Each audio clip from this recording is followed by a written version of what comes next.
France provided the initial technological foundation for cinema, but its critics went further, developing formal intellectual frameworks to decode the medium's meaning. French film theory operates on a conceptual pendulum. On one side, theorists view cinema as an unmediated capture of reality, recording the physical world as it exists.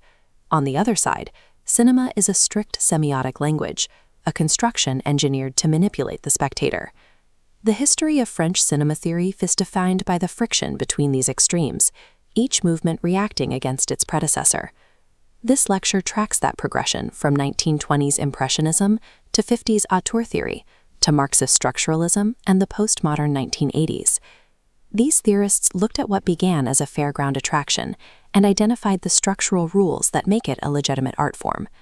This evolution followed a political path, mirroring the shifts in France's own socio-economic history. The first major steps in this intellectual history took place in Paris immediately following the First World War.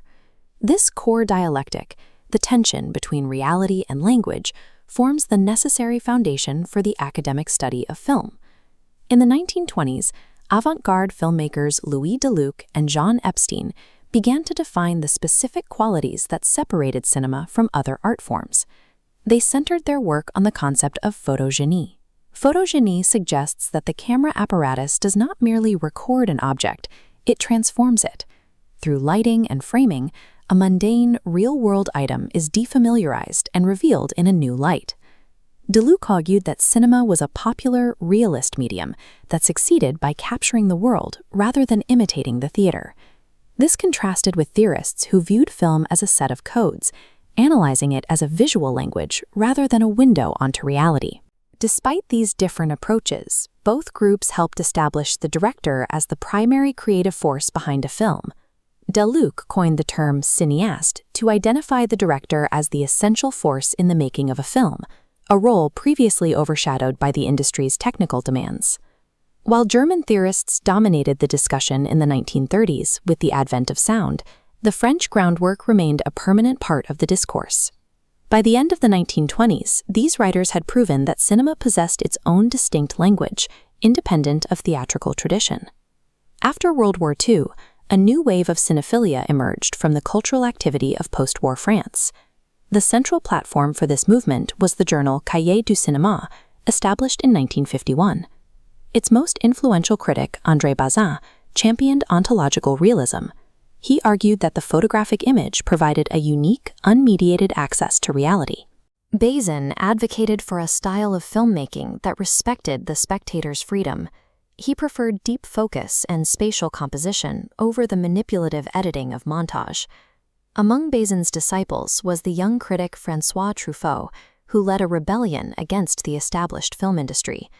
Truffaut attacked the cinéma de papa, criticizing a French industry that relied too heavily on scriptwriters and safe literary adaptations. This critique became the basis for the politique des auteurs, or auteur theory. Auteurism placed the director at the top of the creative hierarchy. It argued that a film's true meaning came from the director's mise en scène, their use of camera and light, rather than the written script. This romantic view of the director as an individual genius became the defining philosophy of the French New Wave. The 1950s established the director as an artistic genius, but this focus on individual vision relied on a 19th century model of authorship. By the late 1960s, a new generation of theorists began to view this hierarchy as a form of ideological control. The events of May 1968 prompted a leftist turn in French cinema studies, leading theorists to question all forms of hierarchical authority, including the status of the auteur. Academia moved away from the idea of the genius creator, looking instead to the social sciences to explain how films actually worked. Christian Metz applied the principles of linguistics to film, creating the field of semiology. Metz argued that film was a signifying system constructed by specific rules. This diagram illustrates how the moving image was deconstructed into linguistic units, similar to the grammar of a written language. This structuralist approach soon evolved into a broader ideological critique of the entire cinematic apparatus. Critics argued that the freedom Bazin saw in the realistic image was an illusion. They claimed that mainstream cinema was built to manipulate the viewer, reinforcing the political status quo through invisible technical structures. Even Cahiers du Cinéma abandoned its earlier romanticism, reinventing itself as a journal dedicated to Marxist and psychoanalytic analysis. The focus of the study changed. The question was no longer simply whether film had a language, but how that language affected the spectator. By the end of this period, the romantic image of the director had been replaced by the study of cinema as a complex ideological machine. In the 1980s, these theories faced a new challenge: the rise of a postmodern aesthetic that prioritized surface over depth.